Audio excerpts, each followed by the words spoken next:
চলে এসেছি আবার একটা নতুন রিলস ভিডিও নিয়ে। এটা একটা আম দিয়ে বাস্কেট কেক বানাবো। তো তার জন্য আমি যে সাইডের যে নজলটা ব্যবহার করেছি সেটা ছোট স্টার নজল ছিল। আর এইভাবে আমি বাস্কেট ডিজাইনটা দিয়েছিলাম। আর তার উপরে আমি brown colour, dark brown colour, যেটা এডিবেল, সেটা আমি স্প্রে করে এই কালারটা এনেছি।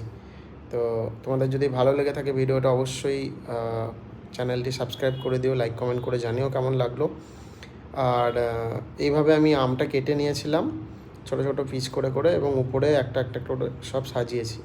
আর তার উপরে আমি, যাতে আমগুলো পরে কালো না হয়ে যায়, তার জন্য আমি নিউট্রাল জেল ব্যবহার করেছিলাম। উপরে নিউট্রাল জেল দিয়ে দিলে আর মানে এই যে কাটা ফলগুলো আর কি, সেগুলো কালো হতো না। তো থ্যাংক ইউ সো মাচ দেখার জন্য। আর ভালো লাগলে অবশ্যই চ্যানেলটি সাবস্ক্রাইব করে দেবেন।